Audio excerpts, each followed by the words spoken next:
네, 건강 얘기 쭉 했으니까 이번에는 이제 돈 얘기 좀 해야죠. 네.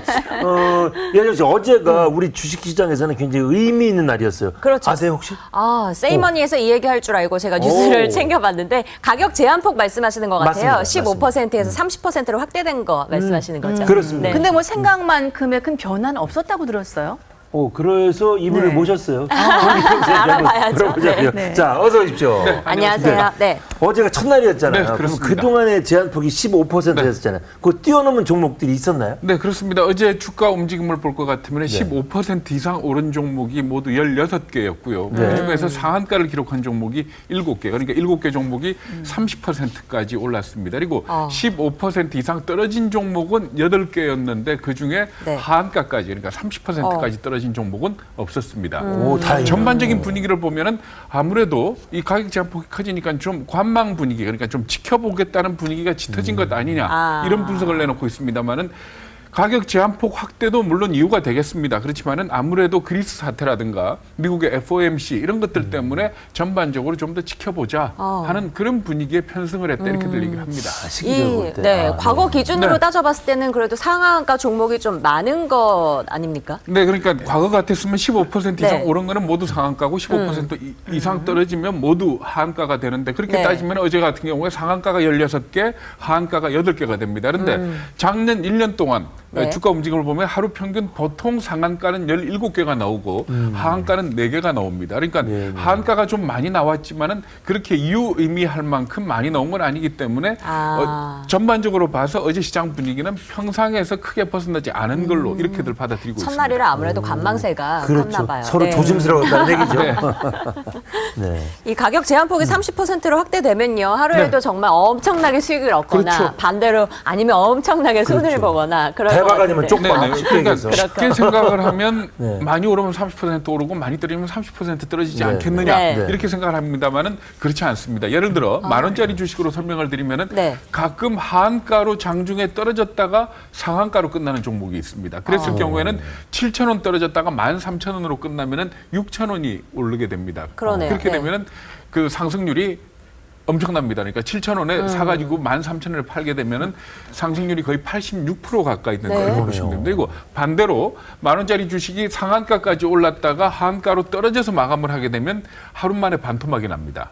아무래도 이런 것들 때문에 결국 쉽게 못 뛰어들고 좀 관망하는 것 아니냐. 그래서 사실 가격 제한폭이 커진다고 변동폭이 커지는 건 아니고 네. 오히려 변동폭이 좀 줄어들 수 있다 이렇게들 얘기를 하는 겁니다. 오히려 거꾸로 네, 그럴 네, 수도 있다. 근데 이게 지금 주식시장에 이렇게 영향을 주는 게 가격 제한 폭인데 네. 외국에는 어떻습니까? 선진국들은? 네, 잘 아시겠지만 미국이나 유럽 같은 경우는 가격 제한 폭이라는 것 자체가 없습니다. 그러니까 하루에도 100% 오를 수도 있고 100% 완전히- 떨어질 수도 있고. 네, 그렇습니다. 엄청나. 일본 무섭다. 같은 경우에는 그 율이 22%고요. 그리고 네. 중국은 플러스 마이너스 10%, 대만이 플러스 마이너스 7% 정도입니다. 예. 그런데 쭉 보면은 아무래도 가격 제한 폭이 큰 쪽이 오히려 가격 변동 폭이 더 적은, 그러니까 시장의 변동성이 더 적다 이렇게들 얘기를 하고 있는 겁니다. 네. 근데 이번에 가격 제한폭 확대와 관련해서 신용 거래가 많은 그 종목은 좀 조심해야 된다 이런 얘기를 들었거든요. 왜 네, 그렇죠? 신용거래라고 우리가 일반 네. 총칭해서 얘기를 하지만 사실 그러니까 돈을 빌려서 주식을 사는 거는 크게 세 가지가 있습니다. 지금 말씀하신 신용거래, 그리고 미수거래, 네. 그리고 또 한 가지는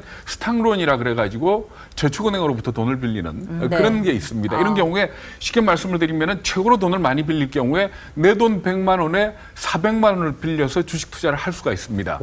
그렇게 되면 주가가 만약에 20%만 오르면은 내 원금 기준으로는 따블이 납니다. 네. 그렇지만은 만약에 반대로 그렇게 했을 경우에 주가가 떨어지면은 엄청나게 떨어질 수가 있습니다. 한번 얘기 들어보시겠습니다. 예. 네. 그 로스컵 비율은 굉장히 더 낮거든요. 그러니까 20%가 떨어지면 원금을 다 날리게 되는데 그 전에 이미 기관들은 매도를 하게 되어 있습니다. 그러면 지금 플러스 마이너스 30% 제도에서 만약에 이 30%가 아니라 17%, 18%만 돼도 기관들은 로스컷을 낸다는 것이죠. 마이너스 상태에서. 그러니까 그때 신용 물량들이 쏟아져 나오게 되고 그러면 그것이 또 다른 투매를 일으키기 때문에 더 위험하다고 볼 수 있습니다. 제가 잠깐 부연해서 설명을 드리면은 어떤 건가 하면은 네. 돈을 빌려준 입장에서 한번 생각을 해보죠. 내가 100원을 가지고 있고 증권사로부터 400원을 빌려서 주식을 샀는데 증권사 입장에서는 만약에 20% 이상 떨어지면 저한테 돈을 받을 게 하나도 그러니까 400원을 다 못 받고 손해를 보게 되는 겁니다. 그래서 네. 20%가 떨어지기 전에 주식을 팔도록 서로 계약을 하는 겁니다. 그걸 갖다가 로스컷이라고 하는데 대략 한 15%, 14% 떨어지면 그때 주식을 파는데 이 사람들은 주식을 팔 때 내가 팔면 주가가 더 떨어지지 않을까 이 부분을 걱정하지 않습니다. 네. 무조건 팔게 돼 있습니다. 그렇게 되면 자연히 30%까지 밀리는 것 아니냐. 그래서 신용거래가 많은 종목들은 조심해라 하는 그런 얘기가 나오고 있는 겁니다. 또 시청자분들이 제일 궁금해하는 게 이게 아닐까 싶어요. 가격 제한폭이 확대되면 이 주가가 좋아질 종목은 없을까 궁금해할 것 같은데 네, 어떻습니까? 사실 지금까지 제가 드린 말씀은 주식 투자하는 사람들은 모두 아는 얘기고 네. 주식 투자하지 않는 사람들은 들어봤자 재미없는 얘기.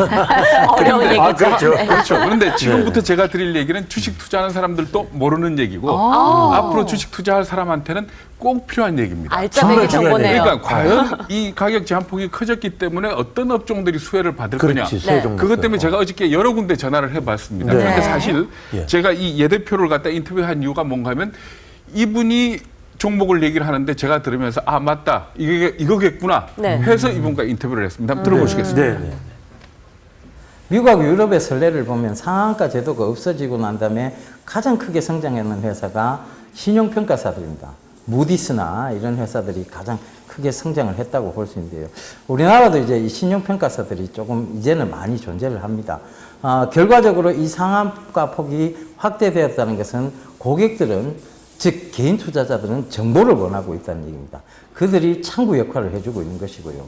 그러면서 회사는 고속 성장을 하게 되는데 지금쯤 이제 신용평가사들을 이제 한번 눈여겨봐야 될 시기가 오지 않았나 그렇게 보여집니다. 네, 그럴싸하게 들릴 겁니다만은 100% 믿지 마십시오. 왜냐하면 주식시장이라는 거는 많은 사람들이 얘기할 때 미인대라고 얘기를 합니다. 내가 보기에 가장 미인이 중요한 게 아니고 심사위원들이 보기에 미인이 미인이기 때문에 과연 내가 저게 옳다, 논리적으로 맞다라고 생각을 해도 결과는 아닐 수가 있습니다. 그렇죠. 그리고 주식시장에서 진실이라는 것은 항상 바로 밝혀지는 게 아닙니다. 항상 시간 타임갭이 있는데 네. 그러는 동안에 본전 다 잃는 수도 있으니까 어려워요. 주식시장은 그래서 어렵다 이렇게 네. 얘기합니다. 그럼 끝으로 큰 흐름에 네. 변화도 있을까요? 이 가격 제한폭 변화. 아무래도 오늘쯤부터서는 좀 움직임이 좀 빨라지지 않겠느냐. 네, 좀 네. 그렇게들 예상을 하고 있습니다. 그렇게 되면은 아무래도 펀더멘탈이 없는 주식들은 손을 안 대는 게 좋을 것 같다. 네. 이런 게 전문가들의 지적입니다. 아이고 돈 얘기 여기까지만 하겠습니다. 수고 많으셨습니다. 고맙습니다. 네.